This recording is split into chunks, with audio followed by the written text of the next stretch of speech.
ঠিক ১ বছর আগের এক অক্ষয় তৃতীয়া দীঘার সমুদ্রতটে যোগ হয়েছিল এক নতুন ইতিহাস। উদ্বোধন হয়েছিল দীঘার নবনির্মিত জগন্নাথ ধাম। দেখতে দেখতে সাফল্যের একটা বছর পার।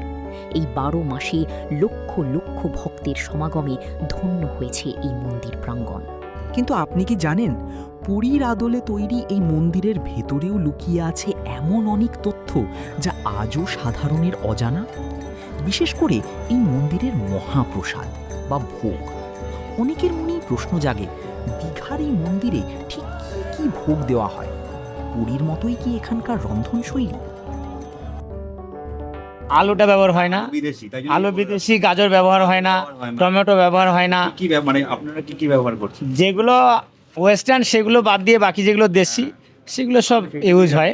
এটাই জিজ্ঞেস করলাম। জগন্নাথ ভগবানের শুধু প্রথম দিনের ভোগের জন্য আপনাদের কি কি মানে সব বলতে হবে না, সব বলা সম্ভব নয়। অ্যাকচুয়ালি অতগুলো বলা সম্ভব নয়, ঠিক কিন্তু আছে। আমাদের বাঙালি পদের মধ্যে কি কি একটু স্পেশাল, যেগুলো মানে ডালের মধ্যে বা ভাতের মধ্যে রাইস আইটেমের মধ্যে কি ছিল?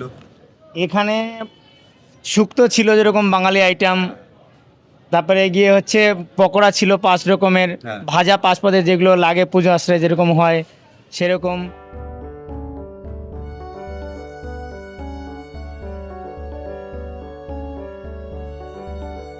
এই বিষয়ে খোদ ইসকন কলকাতার প্রধান রাধারমন দাস জানালেন, দীঘার মন্দিরে প্রতিদিন কি কি ভোগ অর্পণ করা হবে মহাপ্রভুকে। তিনি ঠিক কি বললেন, চলুন সরাসরি শুনিনি তার মুখ থেকে। ভগবান জগন্নাথ খেতে খুব ভালোবাসেন, কিন্তু সব থেকে ভালো জিনিস কি, বাংলার মায়েররা ওরা একটা কোলা গাছ থেকে 20 রকম ভ্যারাইটির সবজি তরকারি করতে পারে। তো বেঙ্গল ইজ ভেরি ফেমাস। বাঙালি যে খাওয়া আছে, স্পেশালি ভেজিটেরিয়ান খাওয়া, অনেক ভ্যারাইটি আছে। আর মিষ্টি বানানোতে তো বেঙ্গল ইজ নাম্বার 1। তো আমার মনে হচ্ছে ভগবান অনেক আনন্দে থাকবেন, আর অনেক ভ্যারাইটিস রকম ভক্তরা ওনার প্রসাদ ভোগ বানাবে। আমাদের ইসকনে 56 ভোগ বলা হয়, কিন্তু ইসকনে আমরা 156, 256, 5056, ইভেন 10,056 ভোগ আমরা লাগাই। আপনারা জানেন কি, ইসকন একটা ইন্টারন্যাশনাল অর্গানাইজেশন। এখানে আপনি দেখতে পাচ্ছেন এখানে 50 দেশের যে ভক্তরা আছে ওরা কীর্তন করছে আনন্দে। তো ওরাও ভগবানের জন্য নিজের দেশের কিছু ভেজিটেরিয়ান যেটা নিয়মে হয় ওটা বানাবে। তো ভগবান, ভারতে অনেক সনাতন ধর্মের অনেক ব্রাঞ্চ আছে, আর সবার রিচুয়ালস একদম আলাদা আছে। যেরকম শঙ্করাচার্য মঠ আছে, ওদের একদম রিচুয়াল আলাদা, আর যারা বৈষ্ণব আছে ওদের একদম আলাদা। আমরা হচ্ছে ইসকন হচ্ছে আমরা গৌড়ীয় বৈষ্ণব, আমাদের যে আছে ব্রহ্ম মাধব গৌড়ীয় সম্প্রদায়, আমরা গৌড়ীয় বাঙাল চৈতন্য মহাপ্রভু শিক্ষা আমরা পালন করি। তো এটাও সনাতন ধর্ম।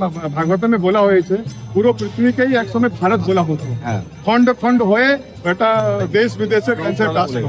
এখন পাকিস্তান 75 বছর আগে ভারত ছিল, ইন্দোনেশিয়া ছিল, আফগানিস্তান ছিল। তো তার মানে কি, যদি আফগানিস্তানে কিছু সবজি এখন কি নিষেধ হয়ে যাবে নাকি? না, যদি পুরো গোটা পৃথিবীটাই আমরা ভারতবর্ষ বলতাম তাহলে দেশ বিদেশের কনসেপ্ট ছিল না 2000 বছর আগে। তো আমরা সনাতন ধর্ম ফলো করি, সেই জন্য ভগবান হচ্ছেন উনি ভাবগ্রাহী। উনি আপনার সবজি খাচ্ছেন না, কাঠের চুলার রান্না করা খাবেন আর গ্যাসের খাবেন না, এরকম কিছু নেই। সবরি তো গ্যাসও ব্যবহার করেনি, চুলাও ব্যবহার করেন। মুখ থেকে উনি টেস্ট করে ভগবানকে নিবেদন করেছিলেন। ভগবান হচ্ছেন ভাবগ্রাহী। সবথেকে ইম্পর্টেন্ট কি, যারা ভক্তরা ভগবানের আনন্দের জন্য যে প্রিপেয়ার করবে, অফকোর্স নিয়মে, যেরকম অনিয়ন গার্লিক এলাউনি, পিওর ভেজিটেরিয়ান হতে হবে, কিছু জিনিস নিষেধ থাকে। ওটা ছাড়া আপনি ওরা মিষ্টি অনেক, এখানে বেঙ্গল তো নাম্বার 1 ইন মিষ্টি।